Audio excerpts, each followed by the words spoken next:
Hello my dear students, how are you? Welcome to R2S2। मैं हूं राजेश कुमार और आज हम लोग क्या पढ़ने वाले हैं? आज हम लोग इलेक्ट्रिक पोटेंशियल का क्वेश्चंस डिस्कस करेंगे। तो ध्यान रखेंगे, हम जितने भी क्वेश्चंस को डिस्कस कर रहे हैं ये सारे क्वेश्चंस आपके बिहार बोर्ड में आए हुए हैं। Please listen carefully. जितना भी जो भी मैं बोल रहा हूँ ये एग्जाम में आया हुआ क्वेश्चंस है। जो भी मैं लिख रहा हूँ, जो भी मैं सोल्व कर रहा हूँ, सभी के सभी क्वेश्चंस एग्जाम में आए हुए हैं। तो ये ध्यान रखना है तुम लोगों को, ठीक है? तो मैं यहाँ पे ईयर नहीं लिख रहा हूँ कि हाँ एक ये इस ईयर में आया है ये या वो क्वेश्चन उस ईयर में आया है, लेकिन ये मैं एश्योर करता हूँ कि अगर पूरा ये जो सीरीज मेरा चल रहा है ऑब्जेक्टिव क्वेश्चंस का, चैप्टर वाइज और टॉपिक वाइज, फिर शॉर्ट क्वेश्चंस का चलेगा, इसको पूरा अगर फॉलो करते हो तो ये 2 मंथ्स में तुम बहुत अच्छा खासा तैयारी कर सकते हो। ये चीज़ का ध्यान रखना, ठीक है? तो चलिए हम लोग शुरू करते हैं बच्चा लोग आज का, है ना, सेशन। तो हम लोग आज डिस्कस करने वाले हैं इलेक्ट्रिक पोटेंशियल का क्वेश्चंस, ठीक है? तो चलो शुरू करते हैं। तो पहला क्वेश्चंस देखते हैं। तो फर्स्ट क्वेश्चंस क्या है? फर्स्ट क्वेश्चंस है मेरा, देखिए ध्यान से, the electric potential due to point charge Q at a distance R from the given charge is proportional to, मतलब कि अगर कोई चार्ज है Q, यहां से R डिस्टेंस पे कोई पॉइंट है P, इस जगह पे पोटेंशियल की वैल्यू कितनी होगी यही तुमसे पूछ रहा है और किसके प्रोपोर्शनल होगा। तो सबको पता है कि यहाँ जो पोटेंशियल होता है P पॉइंट पे R डिस्टेंस पे Q चार्ज के कारण, वो पोटेंशियल की वैल्यू होती है K into Q by R। और छोटा r में तो यहाँ पे छोटा r लिख देंगे, है ना? अगर हमारा डिस्टेंस स्मॉल r में है तो हमारा वहाँ पे स्मॉल r लिखा जाएगा, है ना? तो देखो ये k और q तो कांस्टेंट है, तो v किसके प्रोपोर्शनल? 1/r के। तो v किसके प्रोपोर्शनल हो जाएगा? 1/r के। तो अगर कोई पॉइंट चार्ज के कारण अगर पोटेंशियल किसी पॉइंट पे करोगे तो वो इनवर्सली प्रोपोर्शनल टू r होता है, जबकि इलेक्ट्रिक फील्ड क्या था? Inversely proportional to r square था, क्योंकि इलेक्ट्रिक फील्ड में यहाँ पे r स्क्वायर आता है, ठीक है? तो इसका ऑप्शन कौन सा होना चाहिए? B is the right answer. Okay, तो बहुत ही छोटा सा क्वेश्चन था। सेकेंड क्वेश्चन देखते हैं बालक। सेकेंड क्वेश्चन से, the electric flux over the surface of a sphere if it is charged with 10 microcoulomb. एक स्फीयर है और उसको आप चार्ज कर दिए हो 10 माइक्रोकूलम पे, तो उसके पूरा सरफेस से कितना फ्लक्स गुजरेगा? पूरा सरफेस से। तो उस सरफेस को आप बंद कर दीजिए। तो देखिए यहाँ पे ध्यान रखना है बच्चा लोग, है ना, कि हमारा जो ये मान लो कि चार्ज, अगर यहाँ पे एक स्फीयर लेते हैं, इसको हमने चार्ज दे दिया कितना? तो Q दे दिया कितना कूलम बताइए? तो 10 माइक्रोकूलम। तो ये सारा चार्ज मान लो कि यहाँ पे चला आया होगा, है ना? तो इसको क्या करो, एक क्लोज सरफेस से बंद कर दो और देखो कि कितना हमारा वहां से फ्लक्स निकल रहा है ना? तो क्या करेंगे, इसको हम एक क्लोज सरफेस से इसको बंद कर देंगे। तो ऐसे मैंने एक क्लोज सरफेस लिया, इसको एक ऐसे गॉसियन सरफेस लेके ऐसे बंद कर दिया इस तरह से, और रेडियस कितना था मान लेते हैं r, है ना? तो इसका फ्लक्स कितना हो जाएगा? फ्लक्स की वैल्यू हो जाएगी E इंटू में A, है ना? इलेक्ट्रिक फील्ड कितना होता है? K into Q by R square होगा। और एरिया कितना होता है? एरिया होता है 4 पाई R स्क्वायर। तो ये R स्क्वायर से R स्क्वायर क्या हो गया? कैंसिल हो गया। तो क्या आया बताइए मेरे को? तो 4 पाई इंटू के इंटू क्यू। और k कितना होता है? तो 4 पाई रहने दीजिए, k होता है 1/4 pi epsilon note, 1/4 pi epsilon note और इंटू में q, है ना? तो यहाँ से आप 4 पाई से 4 पाई क्या करो, हटा दो, ठीक है? और ये क्या आ जाएगा मेरे को बताइए? तो q/एप्सिलॉन नोट। ये तो सही था फॉर्मूला, इसमें क्या दिक्कत हुआ? तो यहाँ से क्या लाना था कुछ, electric flux over the surface of a sphere if it is charged with, अच्छा हाँ, तो हमारा जो है एप्सिलॉन नोट यहाँ पे है, तो ठीक है। तो ये सिंपल से इतना करने की जरूरत भी नहीं था, है ना? तो सिंपल से आ जाता है यहाँ पे q/एप्सिलॉन नोट आता है। फ्लक्स का फॉर्मूला क्या आ जाता है सीधे? कितना अंदर में कितना चार्ज बंद है भाई? तो 10 माइक्रोकूलम बंद है, तो 10 माइक्रोकूलम हो जाएगा। तो 10 माइक्रोकूलम इंटू 10⁻⁻⁶, अब बटा में क्या हो जाएगा? Epsilon note. और एप्सिलॉन नोट का वैल्यू क्या होता है वो तुमको ध्यान रखना है ना? तो देखो ध्यान से, यहाँ पे बड़ा दिमाग लगाया है ये, यहाँ पे क्या किया है? दिमाग लगाया है, ठीक है? क्या दिमाग लगाया है कि पाई के टर्म में लिया आंसर। तो तुम भी थोड़ा सा पाई के टर्म में स्मार्टनेस दिखाओ। क्या दिखाओगे? तो देखो k कितना होता है 9 इंटू 10 टू द पावर 9 होता है, समझना ध्यान से। और k को क्या लिखते हैं 1/4 पाई एप्सिलॉन नॉट। तो एक काम करो 1/एप्सिलॉन नॉट यहाँ पे लिखो 9 इंटू 10 टू द पावर 9, तो यहाँ पे 4 पाई को उधर मल्टीप्लाई कर दो, तो इधर हो जाएगा 1/एप्सिलॉन नॉट बराबर 9 into 10 to the power 9, into में क्या हो जाएगा 4 पाई।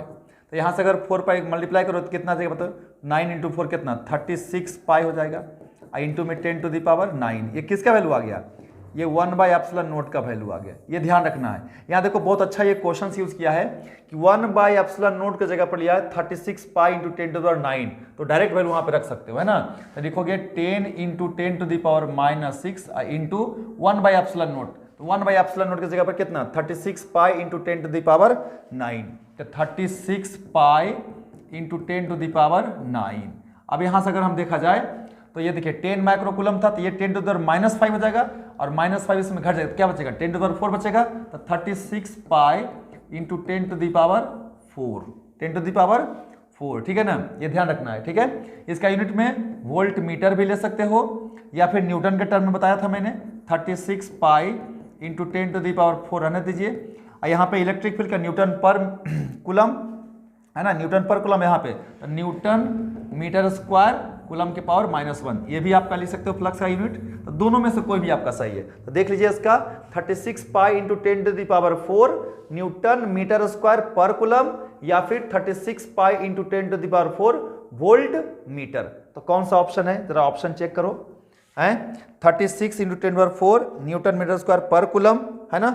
यही हमारा ऑप्शन सही आ रहा है, ठीक है।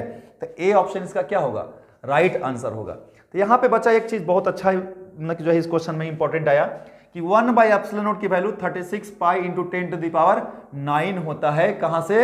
यहां से दिमाग लगाने से, तो डायरेक्ट यहां से आंसर आ रहा है वो, ठीक है ना। तो इतना जो मैं लिखा इसको लिखने की आवश्यकता नहीं थी, है ना। ये डायरेक्ट जो है हम क्या करते फ्लक्स का फॉर्म लिखते Q/एप्सिलॉन नॉट, है ना, डायरेक्ट आंसर आ जाता। तो वहां से भी बन सकता था, बाकी ऐसे भी आप लोग बना सकते हो, समझ में आया। वो तो मैं प्रूफ में एक तरीके से समझ लो इसको हो गया, है ना, क्योंकि बोर्ड का क्वेश्चन है। आगे चलते हैं। 2 points A and B, 2 points A and B, है ना, क्या है, are located at a distance of 100 centimetre from an electric dipole. 2 points है जो कि इलेक्ट्रिक डायपोल से कितना दूरी पे है, 100 सेंटीमीटर पे है। चलो इलेक्ट्रिक डायपोल बना लेते हैं। तो ये हमारा इलेक्ट्रिक डायपोल है। मान लेते हैं यहाँ पे क्या बचा -Q, और यहाँ पे कितना बचा +Q। ये इसका क्या है, सेंटर है। तो बोल रहा है डिस्टेंस है ना 100 सेंटीमीटर, कहाँ से, फ्रॉम एन इलेक्ट्रिक डायपोल। चलो ठीक है। अब 100 सेंटीमीटर 2 पॉइंट से कहाँ कहाँ है देख लेते हैं। ए इज एन एक्सियल पॉइंट। अच्छा ए जो है ना इसके एक्सिस, देखो इसको एक्सिस बोलते हैं, इसको क्या बोलते हैं, एक्सिस बोलते हैं। तो ए एक्सिस यहाँ पे ए है, और सेंटर से देखो डायपोल का जो डायपोल के कारण जो कोई पॉइंट मेजर करते हैं ना, तो उसका डिस्टेंस हमेशा सेंटर से लिया जाता है। तो यहां से ये कितना दूरी पे है, तो 100 सेंटीमीटर पे है, ठीक है। एंड वाइल बी कहां है, is perpendicular bisector. B point जो है वो परपेंडिकुलर बाइसेक्टर पे है। इसका परपेंडिकुलर बाइसेक्टर यहां से ड्रॉ कर दीजिए। तो यहां से इस कितना, यहां पे मान लो बी पॉइंट है, ये दूरी कितना, यहां भी 100 सेंटीमीटर है। क्यों, यहां से भी 100 सेंटीमीटर पे है, यहां से भी 100 सेंटीमीटर पे है, ठीक है। तो बोल रहा है कि the electric field intensity at A is E. अगर यहां पे इलेक्ट्रिक फील्ड इंटेंसिटी जो है ना ई के बराबर है, तो बताइए intensity at B will be. तो यहां पे जो इंटेंसिटी होगा वो कितना होगा, है ना। तो पहले सुन, ए जो है हमारा कहां पे है, एक्सियल पॉइंट पे है। इसको क्या बोलते हैं, एंड ऑन पोजीशन, ठीक है। और बी कहां पे है, तो बी परपेंडिकुलर बाइसेक्टर पे है। जो पॉइंट परपेंडिकुलर बाइसेक्टर पे होता है किसी डायपोल के, उसको बोलते हैं ब्रॉड ऑन पोजीशन। अब तुमको पता है कि इलेक्ट्रिक फील्ड जो इक्वेटोरियल पे होता है वो इलेक्ट्रिक फील्ड एक्सियल का आधा होता है। इलेक्ट्रिक फील्ड एक्सियल का क्या होता है, हाफ होता है, बता चुके हैं। यहाँ पे इलेक्ट्रिक फील्ड डायरेक्शन इधर की तरफ होगा और यहाँ पे इलेक्ट्रिक फील्ड डायरेक्शन अपोजिट होता है, माइनस क्यू की तरफ होता है, ठीक है। और बताया था कि यहाँ का इलेक्ट्रिक फील्ड का ये दुगना होगा या फिर इसका इलेक्ट्रिक फील्ड का ये क्या होगा, आधा होगा। तो यहाँ पे जो इलेक्ट्रिक फील्ड होगा वो एक्सिस का हाफ होगा, है ना। या उल्टा अगर बोले तो यहाँ पे एक्सिस का जो इलेक्ट्रिक फील्ड होगा वो इक्वेटोरियल का 2 टाइम्स होगा, यानी डबल होगा। तो हमको निकालना है कहां पे, इक्वेटोरियल पे। दिया कहां पे है, एक्सियल पे। तो एक्सियल पे इलेक्ट्रिक फील्ड कितना है, एक्सियल पे ए का इलेक्ट्रिक फील्ड कितना है, ई। तो तुमको क्या पूछ रहा है, इक्वेटोरियल का। तो इक्वेटोरियल के क्या हो जाएगा, एक्सिस का हाफ हो जाएगा, यानी कि ई बाय क्या हो जाएगा, 2 हो जाएगा। समझ में आया बात को डायरेक्ट। तो हमारा आंसर कौन सा आ जाएगा, माइनस ई बाई 2। बोले कैसा सर, तो देखो इसका डायरेक्शन, एक्सिस का डायरेक्शन इधर की तरफ होता है और इक्वेटोरियल का डायरेक्शन माइनस चार्ज की तरफ होता है। तो अगर वो उधर प्लस है तो इधर क्या हो जाएगा, माइनस। तो यहाँ पे माइनस भी कंसिडर करना है, डायरेक्शन को भी कंसिडर करना है, इसलिए यहाँ पे आंसर क्या हो जाएगा, माइनस ई बाई 2, है ना। ये ध्यान रखना, ये वैल्यू है यहाँ पे, तो माइनस भी लिख सकते हो तुम, माइनस ई बाई 2। तो यही हमारा सही आंसर हो गया। बहुत अच्छा क्वेश्चन था ये, बहुत अच्छा क्वेश्चन था। ये क्वेश्चंस को नीट में भी पूछा जा सकता है क्योंकि उसी लेवल का क्वेश्चन है ये। चलिए नेक्स्ट चलते हैं, हम लोग आगे बढ़ते हैं। आगे क्या है बच्चा कि electric dipole moment per unit volume, यानी कि dipole moment per unit volume जो होता है ना, ये पोलराइजेशन वेक्टर होता है। पोलराइजेशन वेक्टर होता है, मतलब जब हम कैपेसिटर पढ़ते हैं तो वहां पे पोलराइजेशन ऑफ मीडियम पढ़ा जाता है, डाइलेक्ट्रिक कांस्टेंट्स निकालने के लिए, है ना। फिर कैसे आपका इलेक्ट्रिक फील्ड चेंज हो रहा है, कैसे पोटेंशियल बदल रहा है, सब ये सब, ठीक है ना। तो इसका आंसर तो डायरेक्ट हमारा ए है, पोलराइजेशन वेक्टर। ये डेफिनेशन का क्वेश्चन था, इसमें कुछ भी एक्सप्लेनेशन नहीं था, ठीक है ना। तो चलिए इसको हम लोग आगे बढ़ाते हैं। और आगे क्या है बच्चा, आगे है तुम्हारा क्वेश्चन, ध्यान से देखना क्या है। If an electric dipole is kept in uniform electric field, किसी डायपोल को आप इलेक्ट्रिक फील्ड में रख दिए हो, then result in electric force. अरे यार देखो, अगर ये इलेक्ट्रिक फील्ड है ना, इलेक्ट्रिक फील्ड है ना, इस पे कहीं भी आप डायपोल रखिए, कहीं भी आप डायपोल रखो बच्चा, कहीं भी आप डायपोल रखो, ऐसे रख दो डायपोल को, तो यहाँ पे माइनस क्यू, यहाँ पे प्लस क्यू। अब देखो अगर मान लो ये इलेक्ट्रिक फील्ड है तो माइनस क्यू पे जो फोर्स होगा इलेक्ट्रिक फील्ड का वो इधर की तरफ होगा फोर्स, है ना। और प्लस क्यू पे जो फोर्स होगा क्या होगा, इधर की तरफ होगा फोर्स। तो दोनों फोर्स आपस में क्या कर देगा, कैंसिल। तो ध्यान रखना है डायपोल पे नेट फोर्स हमेशा 0 होता है, समझ में बात को। तो यहाँ पे क्या हो जाएगा, 0 होगा ऑलवेज, ये एकदम याद कर लो इसको। डायपोल पे नेट फोर्स 0 होता है, हाँ टॉर्क होता है, टॉर्क लगता है, लेकिन नेट फोर्स क्या होता है, वो 0 होता है, ठीक है। इसमें कोई दिक्कत नहीं है। आगे यहाँ पे एक और क्वेश्चन दिया हुआ है बच्चा, इसको ध्यान से देखो तुम लोग, क्या है क्वेश्चन बताइए मेरे को आप। Sir the charge on A spherical conductor of radius r is q। देख एक स्फेरिकल कंडक्टर है, ये कंडक्टर है, इस पे देखो अब कंडक्टर है ये, अगर ये कंडक्टर है तो दिमाग की बत्ती जल जाना चाहिए कि कंडक्टर चाहे तो होलो हो चाहे सॉलिड हो। क्या होता है बच्चा बताइए, होलो हो या सॉलिड हो, क्या होता है, चार्ज हमेशा सरफेस पे ही रहता है। चार्ज हमेशा कहाँ रहता है बता, सरफेस पे ही रहता है, चार्ज हमेशा सरफेस पे ही रहेगा। ये मैं जानबूझ करके एक्स्ट्रा लिख दे रहा हूँ ताकि तुम लोग इसको अच्छे से समझ पाओ कि मैं क्या बोलना चाह रहा हूँ और तुम क्या समझना चाह रहे हो, है ना। ये तो अच्छा शायर हो गया है। तो सरफेस पे रहता है, क्या बोल रहा है, इलेक्ट्रिक फील्ड एट्स potential at centre, electric potential centre पे निकालना है। तो देख सेंटर का जो पोटेंशियल होगा वो सरफेस के बराबर होता है।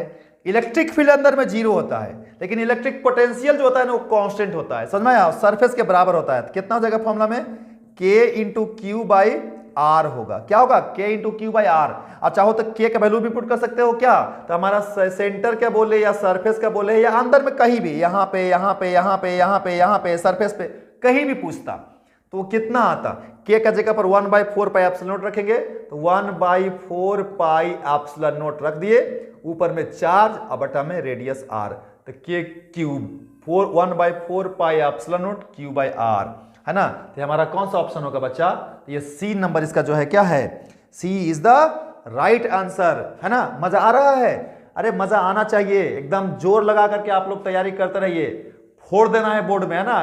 कैसे नहीं बनेगा यार, जितना क्वेश्चन आता है सब बनेगा। ठीक है, आगे देखो, the electric potential due to a small electric dipole at a large distance from R, है ना, from the centre of dipole is electric potential at any distance. अगर ये डायपोल है बच्चा, यहाँ पे हमारा माइनस क्यू है या प्लस क्यू है, और ये हमारा last distance at any distance R पे तुमको पोटेंशियल पूछ रहा है कि क्या होगा। तो देख यहाँ पे जो पोटेंशियल होता है ना, वो होता है P डॉट आर, है ना, P डॉट आर बटा 4 pi epsilon naught R Q. ये ध्यान रखना है यहाँ पे। लेकिन यहाँ पे आर का वेक्टर है, अगर आर वेक्टर को यूनिट वेक्टर में लिखे, क्योंकि आर के रिस्पेक्ट में हमको लिखना है, तो इसको क्या करना पड़ेगा, मेरे को भी को लिखना पड़ेगा P डॉट आर का यूनिट वेक्टर डिवाइडेड बाई कितना बताइए, 4 पाई एप्सिलॉन नॉट,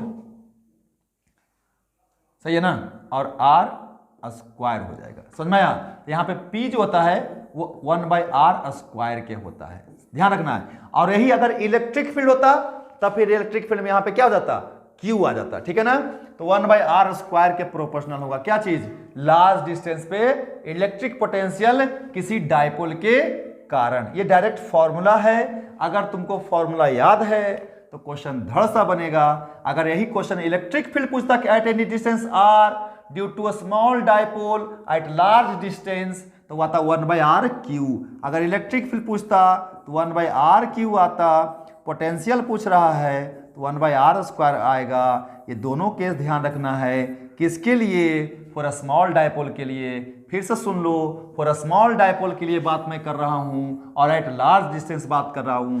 मतलब कि जब r तुम्हारा बड़ा हो डायपोल के डिस्टेंस, अगर डायपोल का डिस्टेंस 2a है, यहां से डायपोल का डिस्टेंस 2a है और ये r है, तो अगर r मेरा बहुत बहुत बड़ा हो तो यही दोनों फंडा अप्लाई होता है। इसको नोट्स बना लीजिए बच्चा, इसको लिखते चलिए, है ना, इसको अच्छे से समझते चलिए, है ना, ताकि आपका प्रॉपर एकदम प्रिपरेशन हो जाए अच्छे से और आप एग्जाम में अच्छे से परफॉर्म करो। Next question, the work done is है ना rotating N electric dipole in electric field. अगर कोई इलेक्ट्रिक फील्ड में बच्चा अगर इलेक्ट्रिक डायपोल रख देगा तो इसका जो वर्क डन होगा, इसको थीटा एंगल से घुमाने में कितना होगा, तो वर्क डन का फॉर्मूला होता है P into E into 1 minus cos theta. ये याद रख लेना बुआ, वर्क डन का फॉर्मूला हो गया ये, है ना, क्योंकि टॉर्क का फॉर्मूला था P क्रॉस E, याद करो। जहां पे P क्या है, डायपोल मोमेंट है, E क्या है, इलेक्ट्रिक फील्ड है, और थीटा क्या है, जितना एंगल से डायपोल को घुमाए हो, यानी डायपोल पहले पैरेलल रहा होगा फिर एंगल से घूम गया होगा। अच्छा यहाँ पे M लिख दिया है, इसको मैं P ही लेके चल रहा हूं। अच्छा M क्यों ले रहा हूं, क्योंकि M का मतलब मैग्नेटिक मोमेंट हो गया और वो मैग्नेट के केस में डिफाइन करते हैं ना। यहाँ पे मैं P से ही काम चला रहा हूं, तो P इंटू ई 1 माइनस कॉस थीटा, ये वर्क डन का फॉर्मूला हो जाएगा। अगर यहाँ पे पोटेंशियल एनर्जी पूछता ना, तो पोटेंशियल एनर्जी जो होता है ना फॉर्मूला, वो होता माइनस P डॉट ई, याद रखना है। पोटेंशियल एनर्जी अगर पूछता तो क्या होता, माइनस P डॉट ई या फिर माइनस PE कॉस थीटा। ये भी ध्यान रखना है, अगर वर्क डन पूछ रहा है तो PE into 1 minus cos theta, और अगर पोटेंशियल एनर्जी पूछ रहा है तो माइनस P डॉट ई या फिर माइनस PE कॉस थीटा।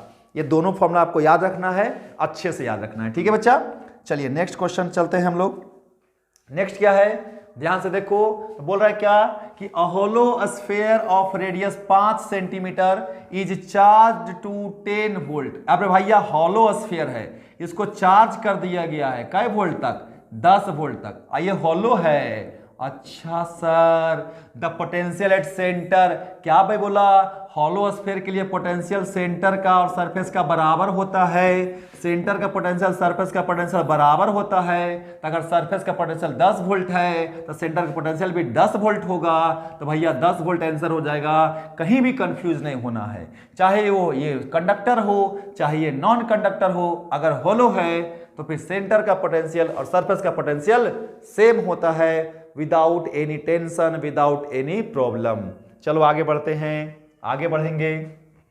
क्या बोल रहा है सर, ये बोल रहा है कि यदि work done in bringing two charge Q at a distance A, अगर दो चार्ज को Q को हम A डिस्टेंस पे अगर लाते हैं तो वर्क डन की वैल्यू होता है +2 मिली जूल। कितना होता है, +2 milli joule. Then 3 charge minus क्या क्या बताइए मेरे को, आप 3 चार्ज को लेके आ रहे हो, Q को माइनस Q को और Q को कहां पे, equilateral triangle of side A, तो बताइए इसमें कै गो सिस्टम हो जाएगा सर, एक सिस्टम, दो सिस्टम, तीन सिस्टम, तो टोटल वर्क डन जो हो जाएगा हमारा कितना, पहले का इसका कितना, देखो प्लस है ये माइनस है तो -2 मिली जूल, फिर ये माइनस ये प्लस है तो फिर से -2 मिली जूल, और फिर ये दोनों प्लस है तो प्लस वाला कितना प्लस, तो +2 मिली जूल, तो इसको कितना ये माइनस प्लस खत्म, क्या बचा -2 मिली जूल बचा फाइनली वर्क डन टोटल, है ना। क्यों, क्योंकि यहाँ पे 3 पेयर बन गया है इक्विलेटरल ट्रायंगल में, इसका इसका इसका इसका और इसका इसका। अब दो प्लस को लाने का ए डिस्टेंस पे, यहाँ पे ए डिस्टेंस पे कितना वर्क डन है +2, तो यहाँ पे देखो प्लस एगो माइनस। अच्छा ध्यान रखना है, वर्क डन जब निकालेंगे और जब पोटेंशियल एनर्जी निकालेंगे या इलेक्ट्रिक पोटेंशियल निकालेंगे तो ये तीनों स्केलर क्वांटिटी है, और स्केलर क्वांटिटी में चार्ज का साइन कंसीडर किया जाता है। प्लस चार्ज के कारण प्लस लिखेंगे, माइनस चार्ज के कारण माइनस लिखेंगे, लेकिन वेक्टर के केस में इलेक्ट्रिक फील्ड, इलेक्ट्रिक इंटेंसिटी, इन सब केस में क्या होता है डायरेक्शन यूज होता है, इसलिए माइनस वहां पे कंसीडर कर लिया जाता है। तो यहाँ पे आंसर कौन सा आ जाएगा -2 मिली जूल आंसर आ जाएगा। समझ में आया, एकदम से सिंपल सा क्वेश्चन था, आसान क्वेश्चन था, कोई डाउट नहीं था इसमें। आगे बोल रहा है क्या कि a charge Q lies at the centre of a hollow conducting sphere.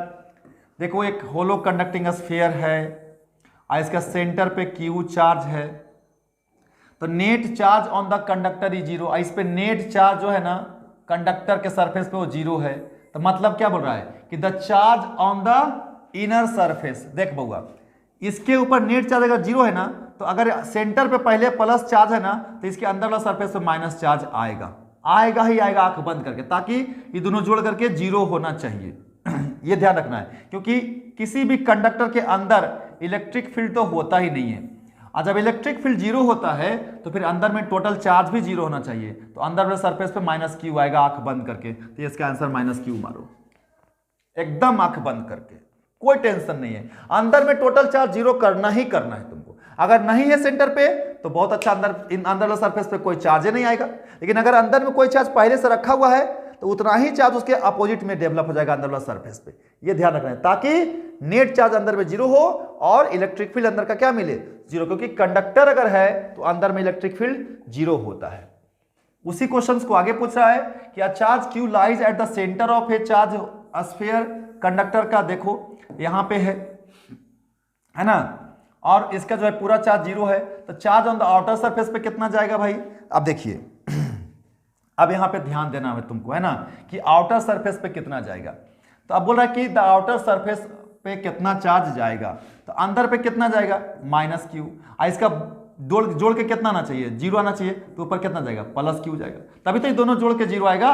सुनना है बात को कि नहीं, तो भैया पूरा चार्ज क्या जाएगा बाहर वाला पे +Q जाएगा, अंदर वाला पे देखो यहाँ पे Q था, अंदर पे -Q गया, ये दोनों जोड़ के 0 आना चाहिए सरफेस पे, तो फिर बाहर में कितना रहेगा +Q रहेगा, तभी तो दोनों जोड़ के 0 आएगा। सिंपल सी बात है, तो यही इसका आंसर हो जाएगा। आंसर हो गया।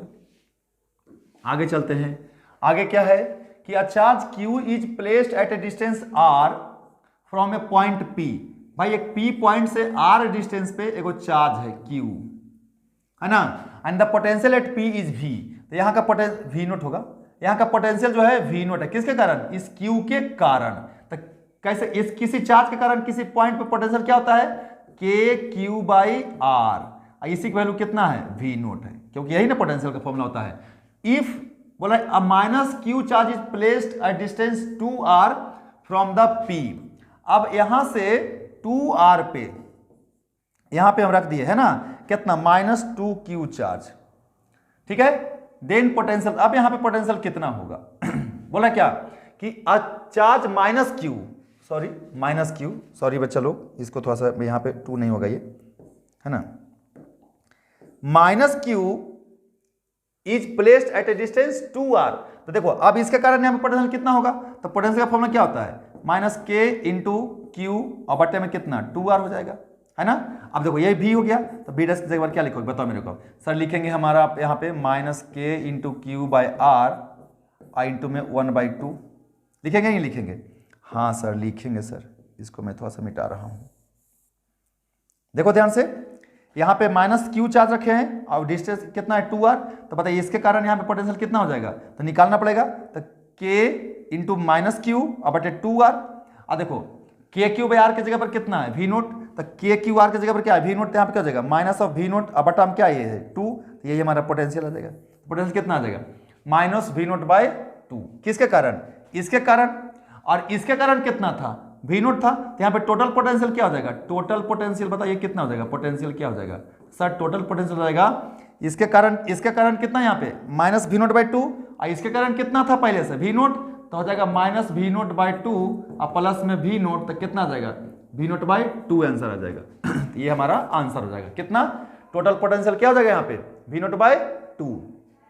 क्या किया मैंने, यहां पे देखो P से R डिस्टेंस पे Q चार्ज था और इसका पोटेंशियल कितना दिया था V नोट, तो पोटेंशियल का फॉर्मूला किसी डिस्टेंस पे क्या होता है चार्ज के कारण KQ/R, तो भाई इस चार्ज के कारण यहां का पोटेंशियल कितना आ जाएगा KQ/R, और उसके जगह पर क्या लिखेंगे V नोट। बोला कि एक और चार्ज माइनस क्यू रख दिए हैं 2R डिस्टेंस पे, तो यहां से P से 2R डिस्टेंस पे एक और चार्ज रखती है माइनस क्यू, तो इसके कारण भी यहां पे पोटेंशियल होगा, तो माइनस क्यू के कारण क्या हो जाएगा पोटेंशियल, तो पोटेंशियल लिखे ये potential due to minus Q है ना, तो V का फॉर्मूला माइनस हो जाएगा KQ/R, R कितना है 2R, तो यहाँ पे 2R लिख दिए, लेकिन देखो यहाँ पे 2 बाहर कर दो और KQ/R रहने दो, KQ/R, और KQ/R कितना है V नोट है, तो यहाँ पे रखेंगे उसका यूज कर लेंगे, तो V डैश के निकल गया कितना माइनस वी नोट बाई 2, किसके कारण, इसके कारण, और इसके कारण कितना था प्लस वी नोट, तो टोटल जोड़ देंगे क्योंकि स्केलर क्वांटिटी है, तो माइनस वी नोट बाई 2 और प्लस वी नोट कितना जाएगा प्लस वी नोट बाई 2, और इसका ये हो जाएगा आंसर 13 नंबर का, ठीक है सी। आगे चलते हैं, आगे बोल रहा है कि the dimensional formula of electric potential, अरे यार इसमें कितना फॉर्मूला है पोटेंशियल का, कितना तुम बनाओगे है ना, electric potential sir, electric potential, इसका सबसे सिंपल फॉर्मूला क्या होता है work done per unit charge, work done energy हो गया mL2T-2, और चार्ज का कितना A इंटू टी, तो लिख दे mL2 और T ऊपर जाके माइनस हो जाएगा, तो T के पावर -3, और ये भी ऊपर जाएगा हो जाएगा A के पावर कितना -1, तो ये हमारा क्या हो जाएगा आंसर हो जाएगा क्या चीज डायमेंशन का V का है ना, पोटेंशियल mL2T-3, mL2T-3 A-1, तो इसका A ऑप्शन जो है क्या है सही है, राइट है। देख भाई डायमेंशन यूनिट ये तो तुम्हारे जुबान पे होना चाहिए, एकदम याद होना चाहिए, ठीक है ना, इसमें कोई डाउट नहीं होना चाहिए। आगे बढ़ते हैं बच्चा है ना, 8 drop each of radius small r and charge q are merge to form a single drop, देख 1 2 3 4 5 6 7 8 सबको जोड़ दिए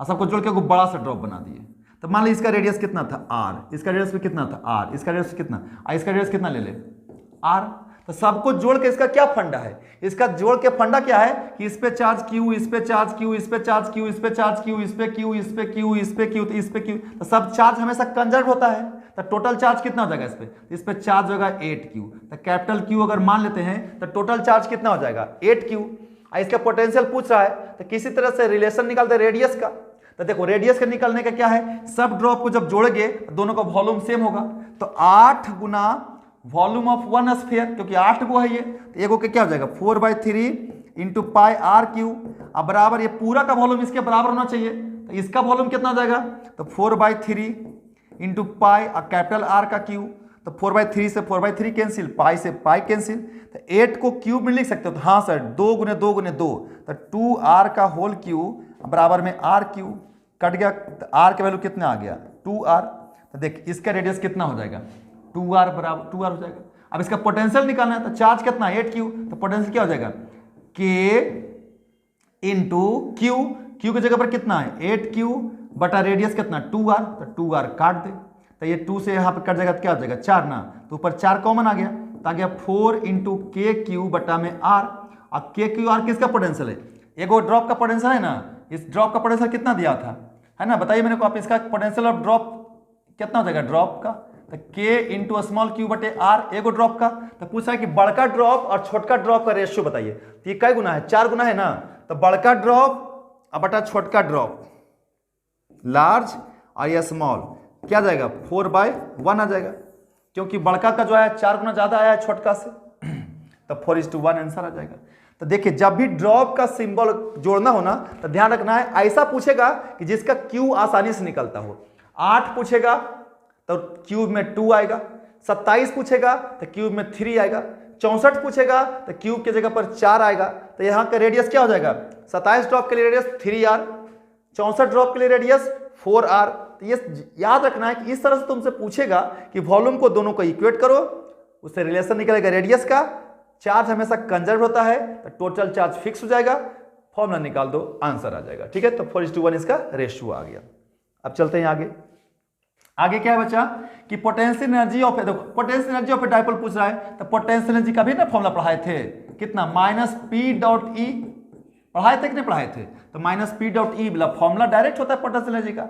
ये भी तुमको पता है ना कि अगर थीटा का वैल्यू 0 डिग्री हो तो पोटेंशियल एनर्जी का वैल्यू, एक सेकेंड, अगर थीटा का वैल्यू बचा मतलब कि ये इलेक्ट्रिक फील्ड है, अगर जो ये मान लो ऐसे इलेक्ट्रिक फील्ड ऐसे है, ऐसे इलेक्ट्रिक फील्ड है ऐसे, और डाइपोल भी उधरे रखल है, सेम डायरेक्शन में अगर डाइपोल रख दें, ऐसे करके कोई डाइपोल रख दें हम, ये -q और ये +q है, तो डाइपोल का डायरेक्शन इधरे होगा ना, p का डायरेक्शन, तो थीटा का मान कितना डिग्री हो गया, 0 डिग्री, क्योंकि डाइपोल का डायरेक्शन और इलेक्ट्रिक फील्ड का डायरेक्शन सेम है। तो यहाँ पे पोटेंशियल एनर्जी जो होता है, पोटेंशियल एनर्जी होता है वो -Pe हो जाएगा। क्यों कि cos 0 का मान हो जाएगा 1, इसको ऐसे लिख सकते हो ना, -Pe cos theta.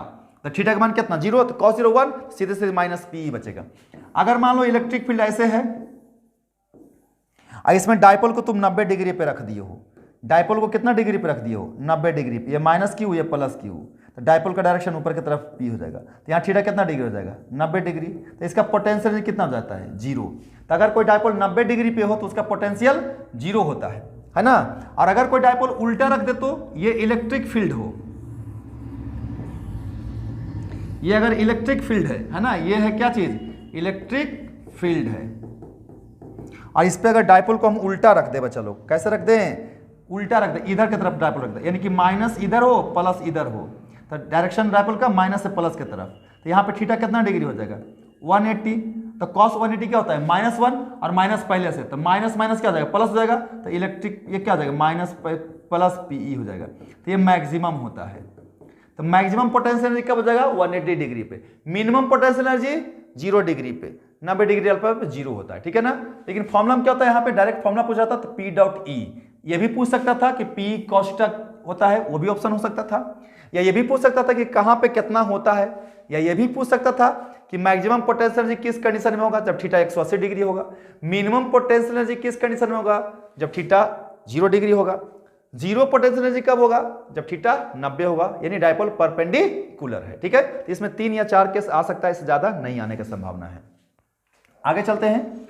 Equal charges are given to 2 sphere of different radii. देख 2 स्फीयर है और रेडियस अलग अलग है, R2 है, और दोनों को सेम चार्ज दिए हो, तो पोटेंशियल फॉर्म में पोटेंशियल किसका हो जाएगा, इनवर्सली प्रोपोर्शनल टू R हो जाएगा। तो जिसका रेडियस ज्यादा उसका पोटेंशियल कम, जिसका रेडियस कम उसका पोटेंशियल ज्यादा। तो छोटका स्फीयर का पोटेंशियल ज्यादा होगा और बड़का स्फीयर का पोटेंशियल कम होगा। तो बोल रहा है क्या, बी मोर ऑन स्मॉलर, हाँ जो स्मॉलर स्फीयर होगा उसका पोटेंशियल ज्यादा होगा। तो इसमें क्या दिक्कत है, ध्यान रखना ये, ठीक है ना। आराम से आगे बढ़ते हैं। अ charge Q is uniformly distributed on a ring. एक रिंग पे यूनिफॉर्मली डिस्ट्रीब्यूटेड है चार्ज, है ना। तो बोल रहा है कि the potential is taken at infinity is 0। और यहां से मान लो इन्फिनिटी पे पोटेंशियल 0 है, तो तुमसे क्या पूछा है, सेंटर पे पूछा है। अतः रिंग के सेंटर पे ना, अरे रिंग के लिए ना सेंटर पे इलेक्ट्रिक फील्ड 0 होता है और पोटेंशियल क्या होता है, कांस्टेंट होता है। और ये कितना होता है, KQ/R होता है। K का value 1/4 pi epsilon not into Q बटा कितना R। तो ये सिंपल सा यार क्या हो जाएगा, eight the centre of the ring potential will be Q/4 pi epsilon not R। सही तो है। Electric field intensity will be 0, ये भी बात सही है। तो इसका दो ऑप्शन सही हो गया जी। बिहार बोर्ड में ऐसे पूछता है। अब देखो यार पूछ रहा है तो क्या करें, लेकिन दोनों ऑप्शन सही है। सेंटर पे इलेक्ट्रिक फील्ड 0 होता है और पोटेंशियल KQ/R होता है, ठीक है। दोनों ऑप्शन उसका सही है। आगे फिर से वही है, a charge q is uniformly distributed on a ring of radius r, the potential is taken at 0 at infinity, ठीक है, इन्फिनिटी पे 0 पोटेंशियल होता है, at a distance x from the ring on the axis. अरे ये ring है ना, ring के एक्सिस पे x डिस्टेंस पे जो पोटेंशियल का फॉर्मूला होता है ना, वो फॉर्मूला याद रखना है। पोटेंशियल जो होता है एक्सिस पे वो क्या होता है, k इंटू क्यू बटा under root R square plus X square होता है।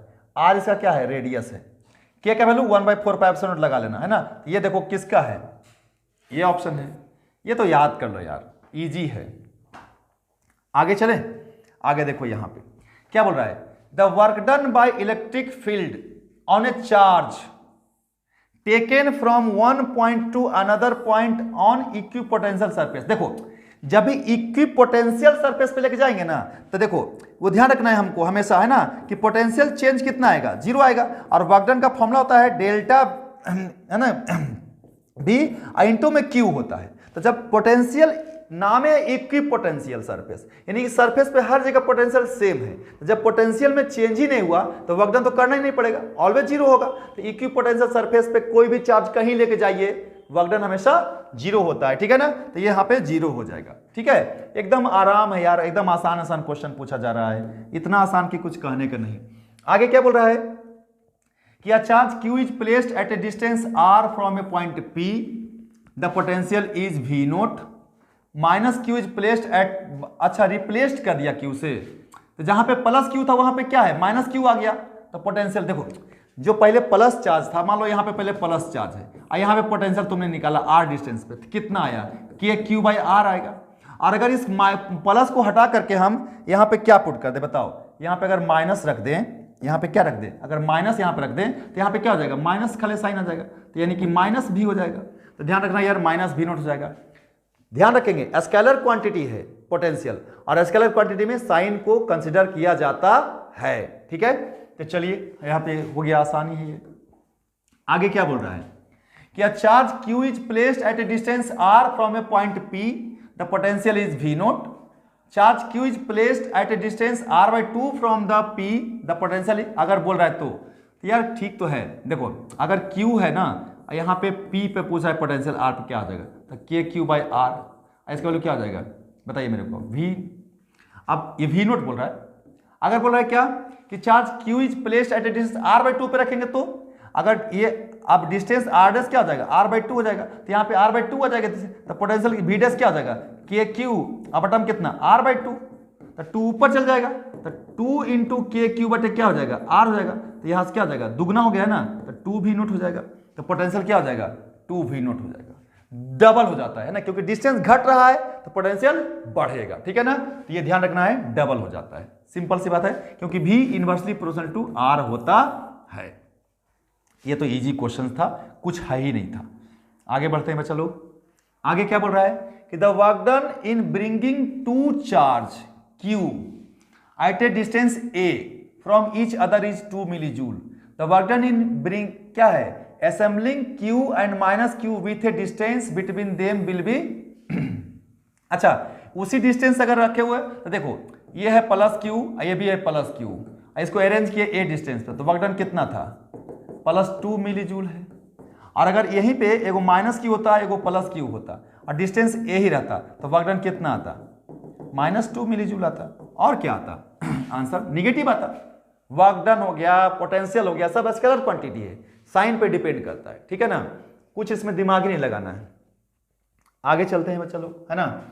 A point charge q is rotated around another point, देखो ये q एगो q चार्ज है, इसके अराउंड चारों तरफ से घुमा रहे हो, कितने चार्ज को, स्मॉल q चार्ज को घुमा रहे हो सर्कुलर पाथ पे, तो work done by electric field on it, तो इसके तरफ वर्क डन क्या होगा, देख यहाँ पे यहाँ पे यहाँ पे कहीं भी ले जाइएगा, पोटेंशियल क्या रहेगा, हमेशा सेम रहेगा। तो ये कैसा सरफेस होगा, इक्विपोटेंशियल होगा, इक्विपोटेंशियल सरफेस होगा, और इक्विपोटेंशियल सरफेस पे वर्क डन 0 होता है, ठीक है। इक्विपोटेंशियल सरफेस पे वर्क डन क्या होता है, 0 होता है, ये ध्यान रखना है ना, ये ध्यान रखना है। एक और क्वेश्चन इसमें 25 नंबर मैं लिख देता हूं अपने से कि 1 इलेक्ट्रॉन वोल्ट एनर्जी जो है इज इक्वल टू वाट, तो ऑप्शन कुछ रहेगा है ना। इसका ऑप्शन मान लो 3.2 इंटू 10⁻⁻19 जूल है ना। 1.6 इंटू 10⁻⁻19 जूल है ना। फिर आपका ये बी हो गया, ये सी कुछ ले लो है ना, 3.2 इंटू 10⁻10 जूल है ना। डी कुछ ले लो है ना, 1.6 इंटू 10 है ना -10 जूल। तो इसमें कौन सा हो जाएगा? ये बी ऑप्शन सही है। 1 इलेक्ट्रॉन वोल्ट एनर्जी का यूनिट है। अच्छा, बहुत बड़ा गड़बड़ है ये तो। तुमसे ये भी क्वेश्चन पूछ सकता है कि electron volt is the unit of electric field, potential, energy और कुछ फोर्स। तो प्लीज ये वोल्ट से कंफ्यूज मत होना। इलेक्ट्रॉन वोल्ट ये किसका है बताओ मेरे को? वर्क डन का या फिर एनर्जी का यूनिट है, ठीक है ना। ऐसा नहीं कि वोल्ट देख करके आप इसको पोटेंशियल का यूनिट बोल दीजिएगा, ये ध्यान रखिएगा, ठीक है ना। तो हम लोगों ने इलेक्ट्रिक पोटेंशियल का आज क्वेश्चंस को डिस्कस किया, ठीक है। ऐसे ही और भी आगे अभी हम लोग कैपेसिटर का क्वेश्चंस को डिस्कस करेंगे, ठीक है। तो हम लोग इसको डिस्कस करते रहेंगे, आप लोग मन लगा करके पढ़ते रहिए, ओके। और अभी आपको जो भी और दिक्कत हो आप कमेंट्स कर सकते हैं, उसमें आप अपना डिमांड कर सकते हैं कि क्या आपको चाहिए। और मैं ये बता देता हूँ लास्ट में कि हम लोगों का ऑलरेडी बिहार बोर्ड और सीबीएसई के लिए क्रैश कोर्स चालू है। मात्र 500 उसका सब्सक्रिप्शन चार्ज है। तो आप उसको मेरा ऐप जो है शिक्षा सारथी R2S2 गूगल प्ले से आप डाउनलोड कर सकते हो और वहाँ पे आप उस कोर्स को सब्सक्राइब कर सकते हो, ठीक है ना। Okay, thank you very much.